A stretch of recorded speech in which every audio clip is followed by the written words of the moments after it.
tá, gente, vamos lá. Então vamos começar. Antes da gente começar a matéria mesmo de direito constitucional, porque quando eu começo eu não paro, vocês vão ver. Quem só levanta a mão quem já foi meu aluno aqui, que já viu as minhas aulas, né? Tá. Isso significa que eu não sei o que vocês viram de constitucional ou não viram, tá? Então, para quem já viu, vai estar tranquilo, isso aqui vai estar na ponta da língua, mas para quem não viu, talvez realmente vocês fiquem um pouco perdidos.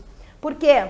Porque durante 14 anos que a gente leciona para a OAB, eu tenho 6 aulas de constitucional no extensivo, por exemplo, num curso extensivo, e as 6 aulas, a minha primeira aula é a sequência da segunda, que é a sequência. Vai tudo em sequência. Quem tem... Na quarta aula eu estou falando questões relacionadas à segunda aula, por exemplo, e o pessoal vai acompanhando. Então, quando eu jogo a matéria de uma revisão de OAB no quadro, o pessoal já sabe até o que eu vou dizer, que é importante, porque eu já disse dentro da sala de aula. Eu disse assim, isso cai em prova, isso aqui cai em prova, esse inciso cai em prova.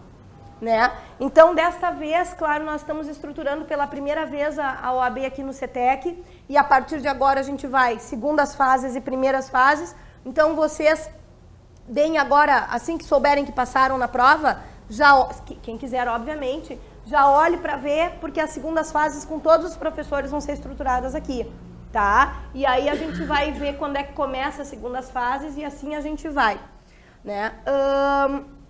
Eu tô entrando para vocês fria, porque desta vez eu não dei aula para vocês, aonde a Tati e o Newton deram, porque eu já não estava mais. Então, o que eu quero dizer é, tenham paciência com a aula agora, porque talvez muita gente fique perdido aqui no assunto. O constitucional não é um morango, né? O constitucional não é um morango, certo? Mas acredito que vão ir bem. Se vocês pescarem tudo que eu falar aqui agora, amanhã vocês acertam as 7 questões de constitucional que tem na prova, porque a matéria está no quadro. Ficou claro aqui? O que mais que eu quero dizer para vocês antes da gente começar? Viram toda a matéria de constitucional, pelo menos? Familiarizaram-se com toda a matéria de constitucional? Ok, tomara que dê certo, então. Acho que é só. Vamos lá?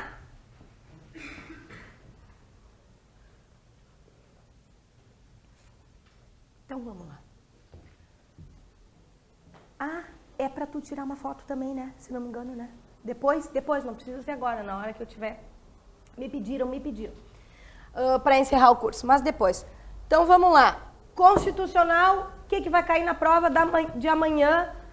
26º exame. E dizem que eu sou meio... Dizem. Eu não quis dizer isso, mas ela disse a palavra. Dizem. Tanto que no 13º exame, do nada, eu estava com 700 alunos em sala de aula, numa revisão de prova, no sábado, último horário, e disse assim, ó, parei tudo e disse assim, vai cair um avião e vai matar os 2 presidentes da República, hein? E vai acontecer o quê? Uma dessas 3 coisinhas aqui, e realmente caiu. Imagine a hipótese que um avião vindo a vitimar os 2 presidentes da República, caiu em prova isso. Geralmente, todos os exames a gente acerta. Eu não sei como, mas realmente eu tenho isso, tá? Então, foco, força, fé e vamos lá que vocês vão acertar amanhã as 7 questões de constitucional, porque elas estão no quadro, a exceção de uma delas que eu ainda não coloquei no quadro, vou colocar daqui a pouco. Então, olhem para o quadro aqui. O que precisa saber do artigo 5º da Constituição Federal, que é um direito inviolável inerente à pessoa humana, né? Direitos de primeira dimensão. E eu fico com dó de coração, porque eu não sei se vocês tivessem tido aula comigo, eu teria certeza que estava tudo certo, mas por favor, então vamos lá. Direitos de primeira dimensão, primeira geração, direitos invioláveis inerentes à pessoa humana. Qualquer coisa que falar em direitos negativos, não fazer, não dever, significa frases de... Onde é que está as questões de constitucional, para vocês se situarem na hora da prova? Das questões 13 a 19. As questões 13 a 19 são as questões de constitucional. Ali... vocês têm que pensar nessas coisas que a gente vai dizer agora, tá? Direitos que visam não fazer, não dever, direitos negativos, estão se referindo ao artigo 5º da Constituição Federal. Os direitos e garantias invioláveis inerentes à pessoa humana. No artigo 5º, 5 remédios constitucionais extremamente importantes. Vamos relembrar eles. Habeas corpus, habeas data, mandado de segurança, mandado de injunção e ação popular. Os 5 grandes remédios constitucionais, né? São ações que são invioláveis e inerentes à pessoa humana e que quando se tem aquele direito realmente, e por isso chamam-se de remédios, remedia mesmo, porque está dentro, são as únicas ações que estão dentro da Constituição Federal, ainda mais dentro de um direito inviolável e inerente à pessoa humana. Habeas corpus, a palavra para ele, para lembrar, é direito de locomoção. Diz o artigo 5º, inciso 68 da Constituição Federal. Conceder-se habeas corpus sempre que a liberdade de locomoção for restrita por abuso ou ilegalidade da autoridade pública competente. Então, direito de ir e vir negado, direito de locomoção por abuso ou ilegalidade da autoridade pública competente, a palavra que remete é habeas corpus, que a Tati já veio ontem e o Ângelo também, né? E vieram dando um show aí também sobre habeas corpus, que eu sei que falaram sobre eles. Habeas data. O que precisa saber sobre habeas data? Artigo 5º, inciso 72 da Constituição Federal, fala que conceder-se habeas data, palavra para ele, informações pessoais negadas ou retificação de dados pessoais também negados. Né? Informações, prof, a palavra para habeas data? Não. Informações pessoais negadas ou retificação de dados também pessoais negados. Por quê? Por entidades públicas ou governamentais. Essa é a palavra para o habeas data. Ali no artigo 5º, inciso 7.2, diz: conceder-se habeas data sempre que informações pessoais relativas à pessoa do impetrante forem negadas, ou quando retificação de dados, também relativas à pessoa do impetrante, forem negados, por entidades públicas ou governamentais. Já vi a FGV em 3 provas da primeira fase não usar só a palavra retificação de dados. Serve também para complementação de dados e conhecimento de dados.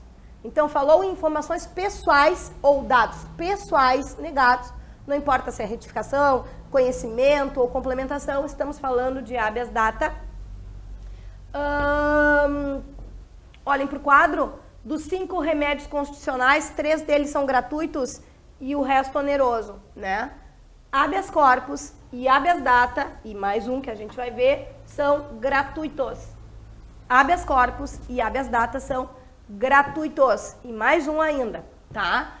Dos 5 remédios constitucionais, um deles não é obrigatória a presença de advogado. De resto, todos os outros são, né? Habeas corpus é o único que não é obrigatória a presença de advogado. Então, relativa à presença de um representante legal. Prescindível, portanto, questão de prova da FGV, poderá ser proposto por qualquer um em relação ao paciente ou mesmo pelo próprio paciente. Se poderá ser proposto por qualquer um em relação ao paciente, claro que poderá ser proposto por advogado. Agora, questão de prova errada da FGV, deverá ser proposto por advogado? Deverá é um verbo muito forte. Não é obrigado, não é absoluto, não é compulsório. Assim já caiu todas essas frases aí para a FGV. Então, dos 5 remédios constitucionais, um deles não é obrigado à presença de um representante legal, seja ele da defensor público ou mesmo pago, né? Não é obrigatório no habeas corpus. O resto é obrigatório que tenha a presença de advogado. Certo? Mandado de segurança, a palavra para mandado de segurança, direito líquido e certo negado, né? Então, o artigo 5º, inciso 68, ou melhor, perdão, artigo 5º, inciso 69, fala no mandado de segurança e diz: conceder-se a mandado de segurança para proteger um direito líquido e certo, negado por entidades públicas ou governamentais, ou mesmo por um agente que trabalha numa pessoa jurídica prestadora de serviços públicos. Vamos pensar aqui, direito líquido e certo negado por qualquer um da administração direta ou indireta.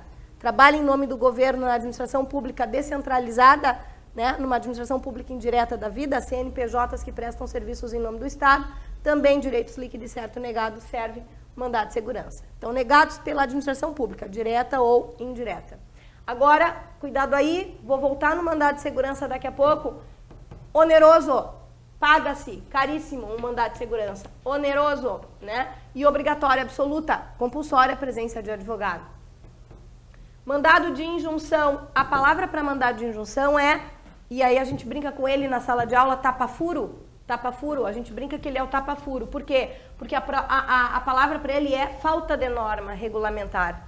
Por causa da falta de norma regulamentar, torna inviável um direito previsto na Constituição Federal ou atos e prerrogativas inerentes à cidadania, soberania e nacionalidade. Diz o artigo 5º, inciso 72. Conceder-se a mandado de injunção na falta de norma regulamentadora que torne inviável um direito previsto na Constituição Federal ou que torne inviável atos e prerrogativas inerentes à cidadania, soberania e nacionalidade. Né? Então, por isso, tapa-furo. Falta norma, não dá para ter aquele direito que constitucionalmente é previsto, entra com mandado de injunção e juiz no caso concreto, questão de prova FGV interpares, ele dá efetivamente o direito que está faltando, o direito que não deu para ser aplicado pela falta da norma. Né? Cuidado, porque eu já vi cair questão assim para FGV, ó. Conceder-se-á mandado de injunção na presença de norma regulamentar, mas se ela está presente, não se torna inviável um direito, ao contrário, viabiliza ele, né? Sempre mandado de injunção, estamos falando em norma de eficácia limitada. Precisaria de uma norma de eficácia limitada que não existe. E por isso tu entra com tapa-furo, no caso concreto. Onerosíssimo também, oneroso também e obrigatória a presença de advogado, compulsória a presença de representante legal. Estou apostando na ação popular se cair algum remédio constitucional desta vez, e a ação popular está no artigo 5º, inciso 73. Artigo 5º, aliás, na segunda fase agora caiu ela, né? Caiu ela para fazer. Todos da segunda fase, todos passaram em constitucional. Os 19 alunos que tinham passaram, né? A ação popular diz o artigo 5º, inciso 73. Olha lá, para quem está com o artigo 5º, ou enfim, só presta atenção aqui. Qualquer cidadão é parte legítima para propor ação popular, diz lá, que vise anular atos lesivos a várias coisas públicas, diz lá, que vise anular atos lesivos ao meio ambiente, ao patrimônio histórico-cultural, a entidades administrativas que o Estado participe, né? Então, a moralidade administrativa, diz lá. Então, qualquer cidadão é parte legítima para propor ação popular que vise anular atos lesivos a res pública. Res em latim significa coisa em português. Questão de prova da FGV errada, a uma única e exclusivamente coisa pública, a unicamente a moralidade administrativa, não, há várias coisas públicas, não excluam, não digam apenas uma, enfim, não excluam. Quais coisas públicas? Ali diz, patrimônio histórico-cultural, entidades administrativas que o Estado participe, meio ambiente, ali diz moralidade administrativa, né? Só para vocês terem uma ideia, entidades administrativas que o Estado participe significa as pessoas jurídicas que trabalham na administração pública indireta. CNPJs que trabalham em nome do governo. A ação popular diz, eu pergunto para vocês, ela é gratuita? Então, duas palavras aqui para lembrar da ação popular. Ato lesivo, há várias coisas públicas, ato lesivo e cidadão, né? E cidadão. Porque quando diz qualquer cidadão é parte legítima para propor ação popular, pode ser um ou vários cidadãos propondo junto, mas esse cara tem que ter o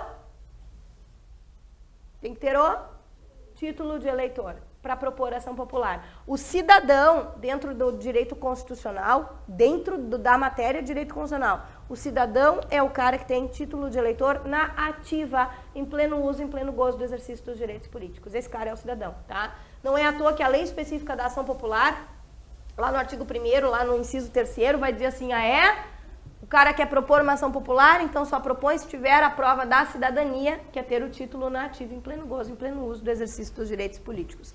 Então, atos lesivos e cidadão, um ou vários, não tem problema nenhum, mas essas são as palavras para ação popular. Pergunto, ela é gratuita ou ela é onerosa?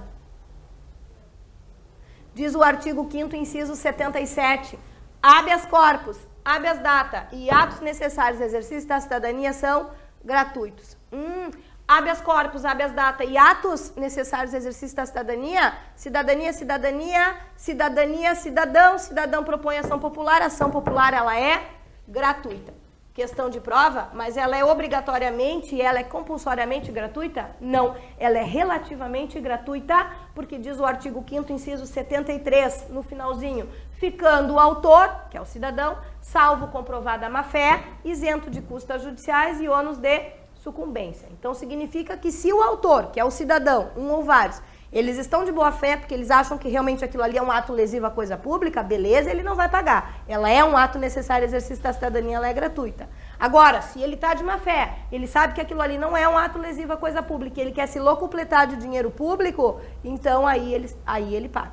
Ficando o autor salvo comprovada má fé, portanto ela não é absolutamente gratuita ou compulsoriamente, como já caiu em prova. Cuidado aí.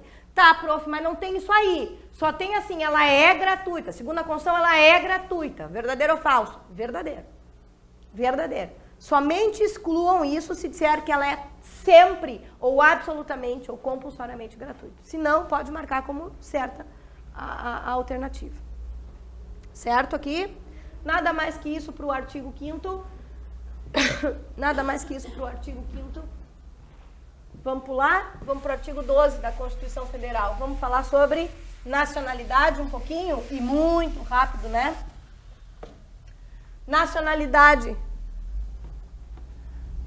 Falou em brasileiros natos, artigo 12, inciso 1º da Constituição Federal. Quem são brasileiros natos? Quem tem a forma originária primária de primeiro grau, sinônimo, forma originária primária de primeiro grau de aquisição de nacionalidade, né? Vamos lembrar dos natos? Artigo 12, inciso 1º, letra A, os nascidos na República Federativa do Brasil, ainda que de pais estrangeiros, desde que estes pais, qualquer um deles, não precisa ser os dois, mas pelo menos um, não estarem a serviço do seu país de origem aqui. Porque se um dos pais estiverem a serviço do seu país de origem aqui, quebra a regra e não vai ser considerado brasileiro nato, vai puxar para fora, né? Artigo 12, inciso 1º, letra B, ainda se considera primário, se considera involuntário, porque a forma involuntária de aquisição de nacionalidade chama natos, né? É a forma involuntária porque é através do nascimento, a teoria mista, ou solo ou sangue, né? Pergunto eu a vocês, na letra A que a gente acabou de ver aqui, os nascidos na República Federativa do Brasil, ainda que os dois pais sejam estrangeiros, desde que qualquer deles, nenhum deles esteja a serviço do país de origem aqui. Eu pergunto, qual é o critério utilizado da teoria mista para o Brasil, solo ou sangue? Ius solis. Para o Brasil, o que vale é o solo. Os pais são estrangeiros, o que vale é o solo. Letra B, se considera nato também, se considera involuntário também, quem? Os nascidos no estrangeiro. De pai ou mãe brasileira? Sangue, né? De pai ou mãe brasileira, desde qualquer um deles, esteja a serviço da República Federativa do Brasil. Então, por critério de sangue, acumulado com a prestação de serviço público no estrangeiro, se entende um brasileiro nato também. Não precisa vir assim, ó, é critério de sangue e o sanguinis cumulado com prestação de serviço público. Não precisa vir cumulado com o quê? Porque a teoria mista é ou só solo ou é só sangue, né? Mas se tiver numa frase que não esteja errado e todas as outras alternativas vocês estão vendo estão erradas, vocês podem marcar sem problema nenhum. A última vez que caiu isso em prova pré-FGV, numa primeira fase, foi assim. Este critério da criança que nasce lá fora, lá, né? E filha de um brasileiro que estava na prestação de serviço público brasileiro, que critério era? Aí vinha ius solis cumulado com a prestação de serviço público do Brasil. Não precisava vir cumulado com o quê? Porque todas as outras estavam erradas. Ius sanguinis, né? Porque todas as outras estavam erradas. O que se considera prestação de serviço público no estrangeiro? Qualquer serviço público prestado para administração centralizada e descentralizada de poder. Ou seja, trabalhou para administração direta ou indireta, está valendo como serviço público. Trabalha para administração direta, oficial das Forças Armadas, trabalha para a União, para ministérios, estados, Distrito Federal, municípios, ok. Agora, a administração indireta também. Então, pessoas jurídicas que prestam serviços em nome do Estado, entidades, fundações, autarquias, concessionárias, permissionárias, delegatárias, empresas públicas, sociedade de economia mista, trabalhou em nome do governo, se considera serviço público lá fora, seja direta ou a indireta. E essa prestação de serviço público, para valer para a letra B, ela tem que ser momentânea. Não adianta o cara já estar aposentado e depois de 10 anos que trabalhou num serviço público, resolveu ter um filho com uma menina lá fora. Aí não vale. Ela tem que ser momentânea, imediata.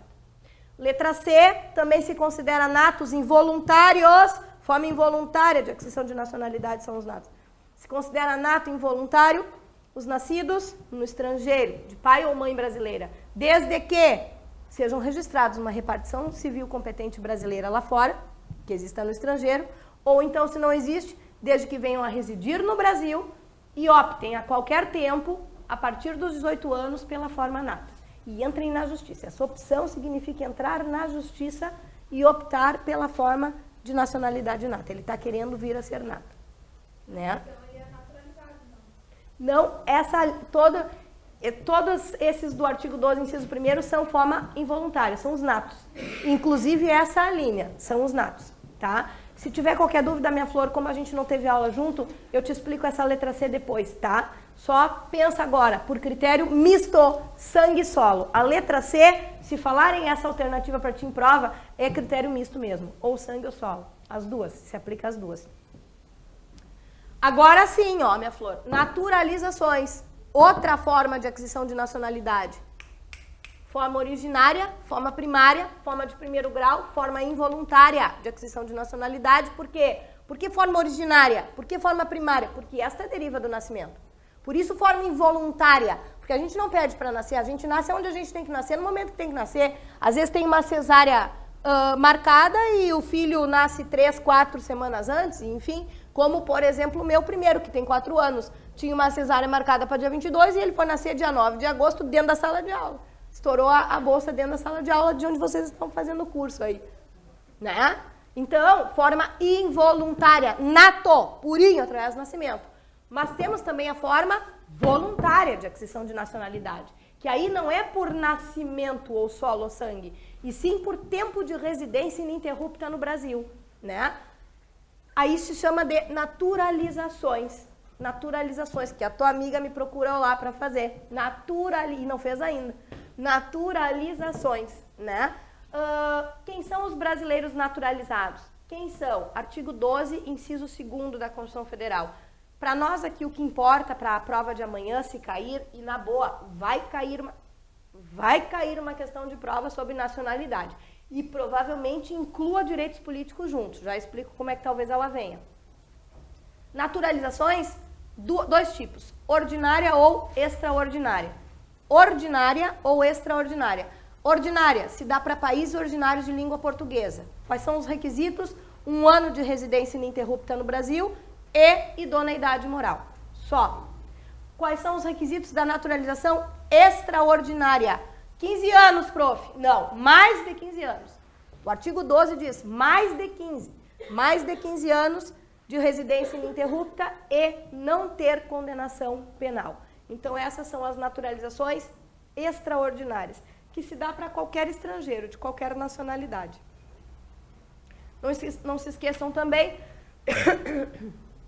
dos cargos políticos privativos de natos. O artigo 12, parágrafo 3º da Constituição Federal, o artigo 12, parágrafo 3º da Constituição Federal diz que alguns cargos políticos só se dão para quem tem a forma originária, a forma primária, a forma de primeiro grau, a forma involuntária, só se dão para os natos.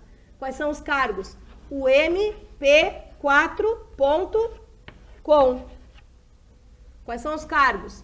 Ali vai dizer presidente da República, vice-presidente da República, presidente da Câmara, presidente do Senado, carreiras diplomáticas, oficiais das Forças Armadas, ministros, todos os 11 ministros do STF e um ministro de Estado, o ministro de Estado da Defesa. Como é que a gente grava o MP4.com? Assim, ó. Ministros, todos os 11 do STF, os 4 presidentes, né? Presidente da República, o vice-presidente da República, presidente da Câmara e presidente do Senado. Cuidado aqui, porque às vezes assim, ó, senadores são cargos políticos privativos de natos. Natos são naturalizados, porque é um cara obrigatoriamente só que é nato, é o presidente do Senado. A mesma coisa, deputados, natos são naturalizados. Um único carinha é o presidente da Câmara. Então, cuidado aí, porque às vezes eles vêm brincando assim. Carreiras diplomáticas, oficiais das Forças Armadas, Marinha, Exército e Aeronáutica. Aí vem assim, ó, toda as Forças Armadas. Toda não, do oficialato para cima, ou seja, de tenente para cima. Do oficialato para cima. Porque o artigo 12, parágrafo 2º da Constituição Federal diz assim, não há distinções entre natos e naturalizados. A regra é que não exista distinções entre natos e naturalizados, a não ser nos 5 grandes casos previstos na Constituição Federal. Esse é um dos casos. Tá? Ministro da Defesa. Aí, no 16º exame, eu tive um aluno que estava fazendo eu acho que 8ª ou 9ª vez a prova da FGV, e ele rodou por uma na primeira fase.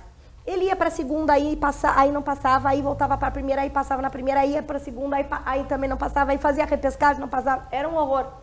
Aí ele estava de novo na primeira, e ele rodou por uma na primeira.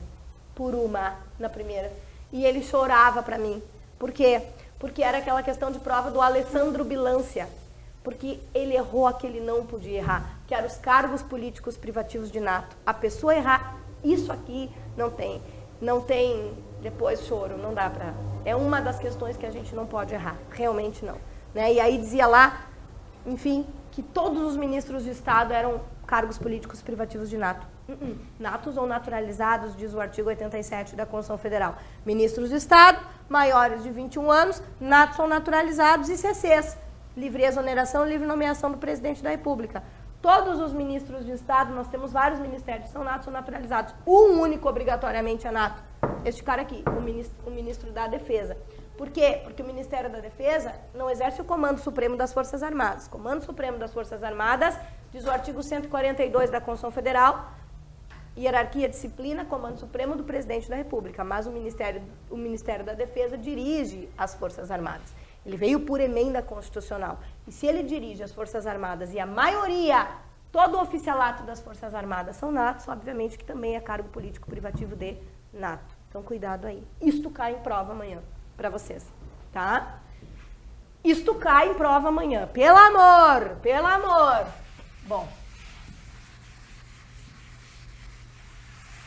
Ainda a gente tem que lembrar um pouquinho sobre as regras de direitos políticos. Regras de direitos políticos. Já estávamos até falando aqui de cargos políticos privativos de natos.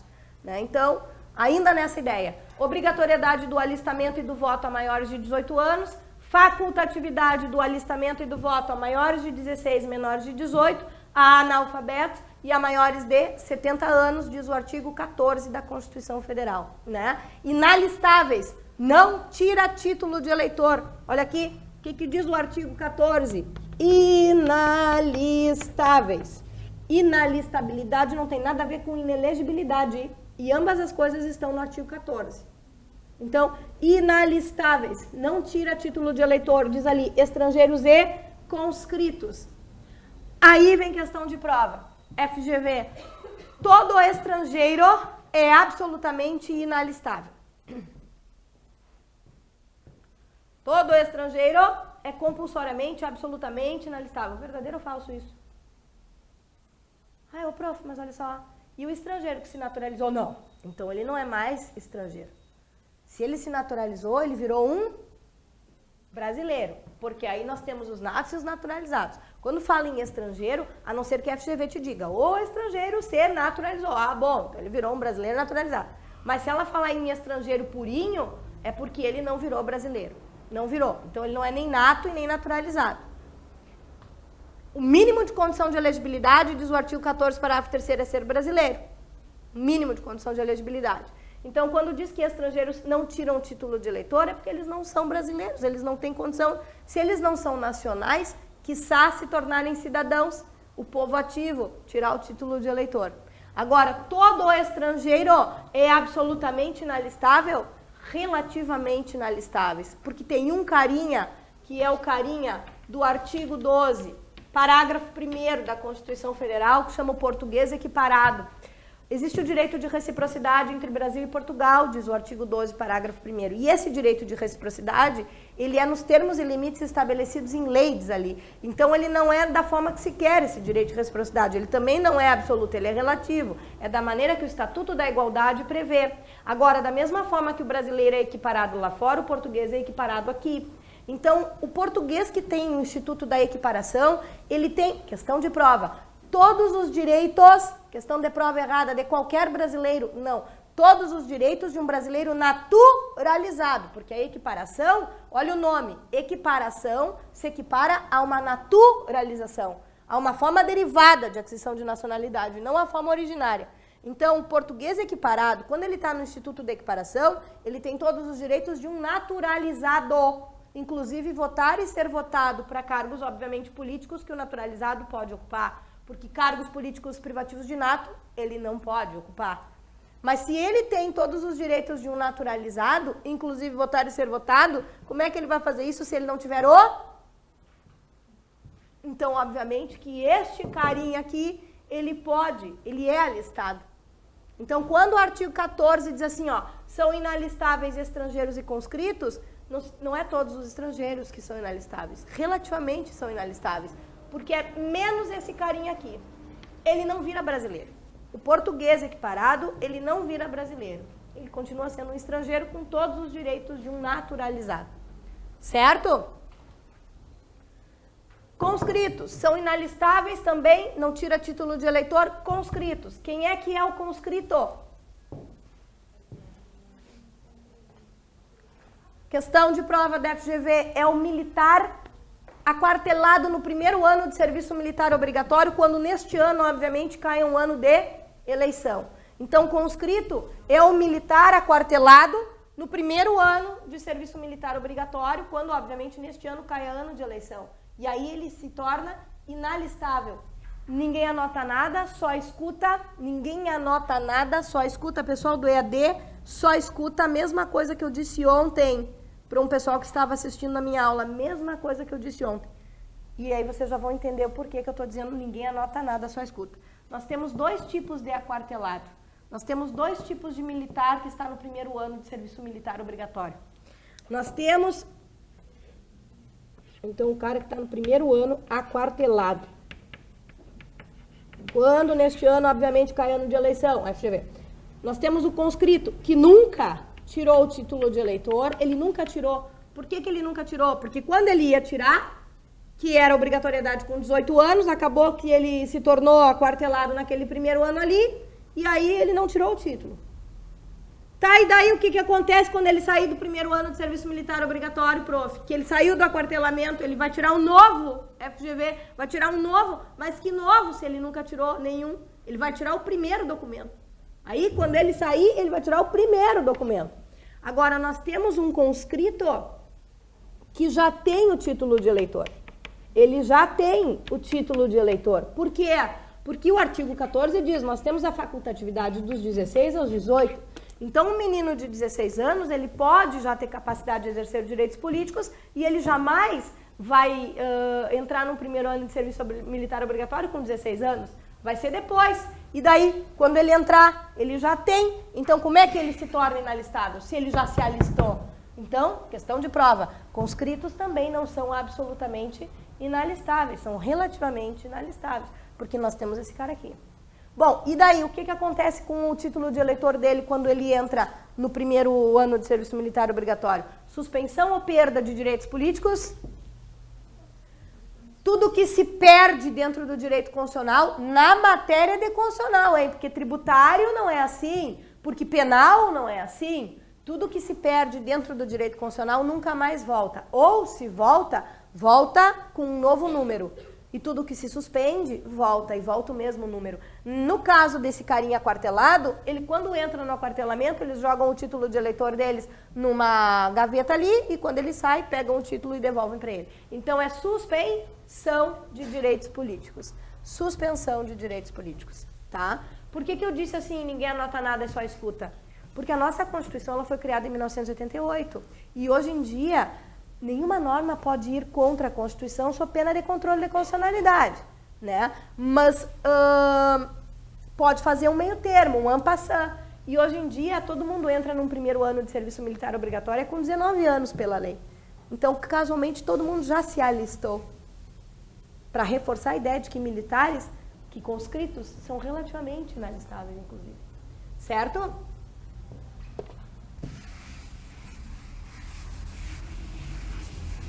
Ainda, isto está em prova para vocês, junto com nacionalidade. Pode ter plena certeza do que eu estou dizendo. Então, inelegibilidades. 14 ainda, artigo 14 ainda aqui. Inelegibilidades. Que horas vocês têm, gente?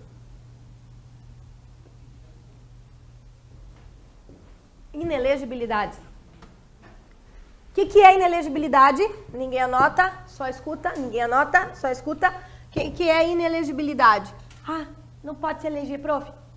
Não é bem assim. Inelegibilidade significa até pode se eleger, pode ganhar os votos, pode concorrer, beleza pura com doçura, mas na hora de pegar o diploma, não vai pegar. Por quê? Porque houve algum problema que a Constituição... Gente... Não. Relativas e absolutas. Inelegibilidades. Não pode se eleger? Não. Pode se eleger, pegar, ganhar os votos, só que na hora de pegar o diploma não vai pegar. Por quê? Ou porque a Constituição veda absolutamente, ou porque a Constituição veda relativamente. Num determinado momento, naquele momento, deu algum probleminha, desincompatibilizou, houve desincompatibilidades, houve incompatibilidades e o carinha não vai pegar o diploma. Quem são os inelegíveis absolutos? Inalistáveis e analfabetos, diz a Constituição Federal. Inalistáveis e analfabetos. Ô, prof, por que a senhora não abriu? Por que a senhora não botou aqui, ó, estrangeiros conscritos e analfabetos? Os inalistáveis são esses, estrangeiros conscritos, né? Porque eu quis colocar exatamente a letra fria e pura do artigo 14 da Constituição. Porque eu já vi cair pré-FGV assim, ó. Das alternativas abaixo, segundo a Constituição Federal, no seu artigo 14, diga quais são os inelegíveis absolutos. Aí vem, letra A, parente consanguíneo, afim ou por adoção. Uma coisa, outra coisa, e as coisas não são as mesmas, não vão confundir. Inelegibilidade relativa é uma coisa e inelegibilidade absoluta é outra. Então, os absolutos são só aqueles ali, né? Aí vem, letra B, estrangeiros e conscritos. Letra C, estrangeiros e analfabetos. Letra D, inalistáveis e analfabetos. Ai, mas tem 2 ou 3 certas, prof. Tem 3 certas. Não tem 3 certas. É a letra D, inalistáveis e analfabetos. Porque a Constituição, porque a prova diz, segundo a Constituição diz que, e é de propósito que eles fazem isso. Eles querem a letra fria e pura da Constituição. Na primeira fase é assim. Tá? Claro que se abrir um textinho, fulano de tal, aí vocês podem até procurar. Ai, prof, mas não tem inalistáveis e analfabetos, só tem as pessoas. Procurem, então vão na exclusão. Aí sim, tá? Inelegibilidades relativas. O que significa inelegibilidade absoluta? Jamais pega o diploma. Aquelas pessoas ali. Inelegibilidades relativas significa, naquele momento daquela eleição, o carinha não vai poder pegar o diploma. Por quê? Mas ela é momentânea, ela é passageira. Por quê? Porque houve um problema, houve uma desincompatibilidade e ele não vai poder pegar o diploma. As inelegibilidades absolutas, FGV, é rol taxativo, exaustivo, não se admite acréscimos. É essas aqui e ponto final. Não tem acréscimo. As inelegibilidades relativas são rol exemplificativo, ilustrativo, admite-se acréscimos. Prof, onde é que a senhora vê que as inelegibilidades relativas admitem acréscimos? No artigo 14, parágrafo 9º da Constituição Federal. Lá no artigo 14, parágrafo 9º, olha só para o quadro, diz assim, lei complementar preverá outros casos de inelegibilidades e os prazos de sua cessação. Ah, se ela cessa, ela não é absoluta, ela é relativa, então. Porque uma coisa que é absoluta é para sempre. Lei complementar preverá outros casos, um exemplo, exemplificativo e ilustrativo, outros casos da inelegibilidade e os prazos de sua cessação. Então, matéria reservada, inclusive, a um tipo de lei, além do legislador constitucional, olha para o quadro, apenas legislador constitucional, porque legislador constitucional é um legislador que criou a Constituição, constituições. E legislador infraconstitucional criou outras normas, por exemplo, lei complementar, lei ordinária. Somente o legislador constitucional prevê as absolutas. Agora, o legislador constitucional prevê as relativas, por Deus do céu, os parágrafos aqui, parágrafo 5º, 6º, 7º, 8º e 9º. Mas não só o legislador constitucional, o legislador infraconstitucional também prevê as relativas. E matéria reservada a um tipo de legislador infra. Lei delegada de CFGV? Não, lei complementar. Lei complementar, tá? Então, cuidado aí. O que é a inelegibilidade relativa em razão da função? Ou inelegibilidade funcional? Artigo 14, parágrafo 5º e 6º. Lá no parágrafo 5º vai falar por causa da reeleição. E lá no parágrafo 6º, vou apagar aqui, vai falar por causa da falta da renúncia. Então, no parágrafo 5º, vai falar por causa de uma reeleição e no parágrafo 6º, falta da renúncia. Vamos explicar isso aqui melhor. reeleição. É uma benesse que se dá a todos os poderes, na verdade. A gente enxerga bem no poder executivo e legislativo a reeleição, mas sabiam que no judiciário também tem reeleição? A regra é entrar como um concurso, né? Concurso público de provas e títulos, participação na OAB em todas as fases, enfim, ser bacharel em direito com no mínimo 3 anos de atividades jurídicas comprovadas, diz o artigo 93. Mas o juiz de paz, ele é reeleito, ele é um cidadão escolhido mediante reeleição. Né? Ele é eleito e reeleito. Então, até no judiciário nós temos reeleição.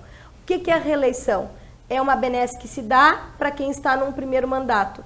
Sem licença, sem afastamento, é contínuo e para o mesmo cargo. Questão de prova da FGV, reeleição é sem licença, sem afastamento, é contínuo para o mesmo cargo e igual tempo do mandato. Todo mundo que vem por plebiscito, consulta prévia feita ao povo, todo mundo tem 4 anos de mandato. Seja o pessoal do Poder Executivo, o pessoal do Poder Legislativo. O único carinha do Legislativo é que tem um mandato de 8 anos. Quem é ele?